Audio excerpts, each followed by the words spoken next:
Got a pumpkin on my head. This is Jack, the jack-o'-lantern. Here, you can sit there for the whole video.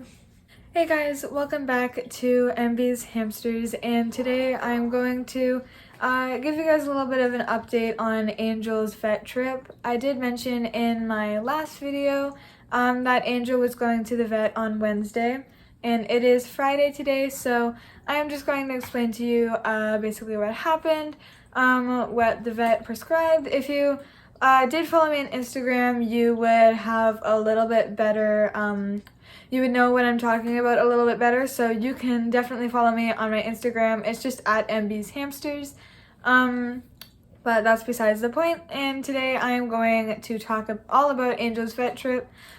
She is completely fine. That is just a disclaimer I'm going to put right at the beginning of the video. Angel is completely fine. But I am going to just give you guys a little bit of an update on her. So, I did schedule the vet trip last Saturday, and that was just because I noticed that her fur she had chunks of her fur gone. You could see when you pat her on the back, you could see that there was chunks of fur that were missing, and it was just a little bit off and a little bit odd, so I decided that I was going to get a vet appointment in for her. The vet is about 45 minutes away from our house, so when I put her in the travel cage, I made sure to put some food in there. And since I couldn't put a water bottle in there with her, I put some cucumber instead, because cucumber has very high water in it, like it's basically just water. And so I put some cucumber in with her so that if she ever got thirsty, she could eat some cucumber and it wouldn't make a massive mess in the cage. I did have to wake her up since it was at 4 in the afternoon.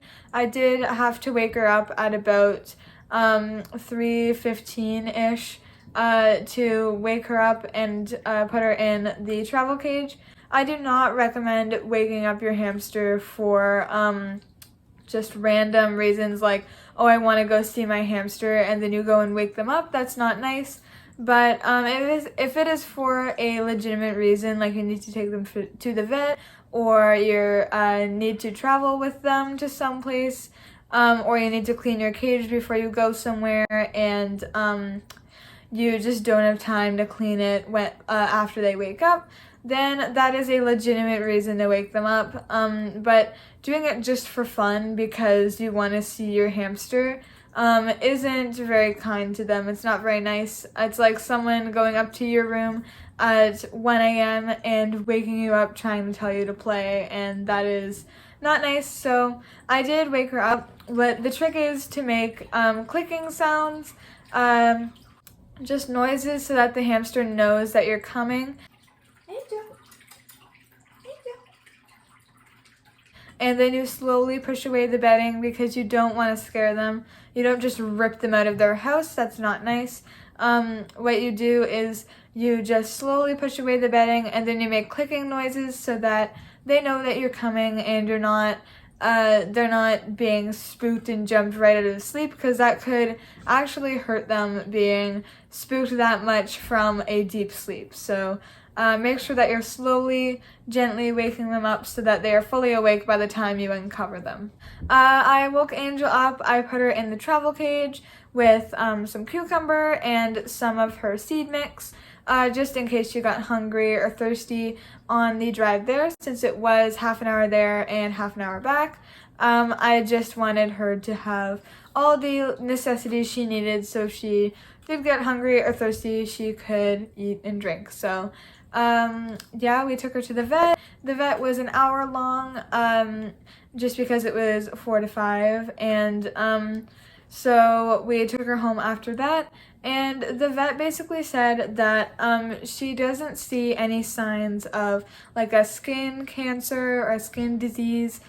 She says that has nothing to do with it, and she highly doubts that she has that, so that was obviously very good news. They did do a skin scraping on her, and she plucked a few furs out, and they used that to determine whether she had mites.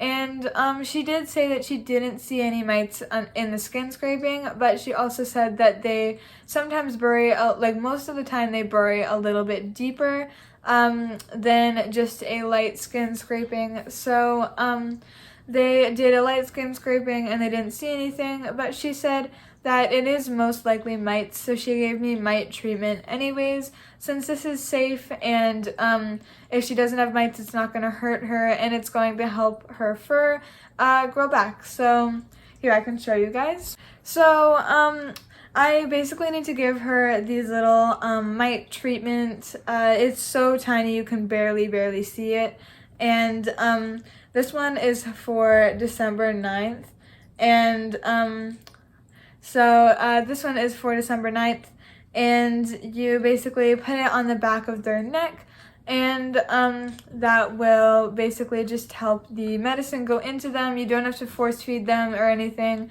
It is, you literally just put it on the back of their neck, and then it will absorb into their skin and help the fur grow back. So yeah, I did her first dose on Wednesday, and I just do this once every 2 weeks. So I have 4 little medications. I'm already seeing improvement in her fur. It's much softer, and the patches that didn't have fur before are growing little hairs back. So I am so happy about that.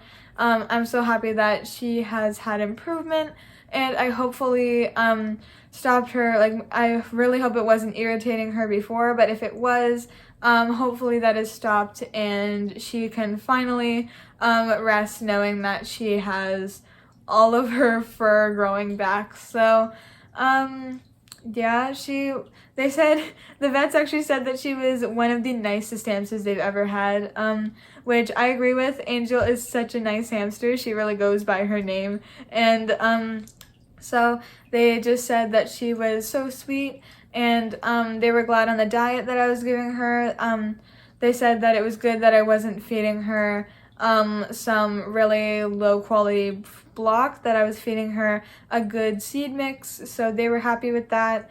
And they also did a physical exam on her, so they checked her lungs and her heartbeat and all that, and everything is perfectly fine. So I'm so glad that her fur is starting to grow back. So I'm guessing it was mites that was getting rid of her fur, and since now I have the treatment for it, I can stop that and she will have long, luscious fur again. So yeah, I hope you guys enjoyed this video.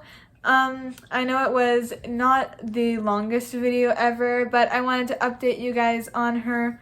I promise I will do a fun or an informational video very soon, since my videos lately have just been update videos. But I will do some more videos in the future that are more entertaining to watch or more informational. So I hope you guys enjoyed, and I will see you guys in my next video.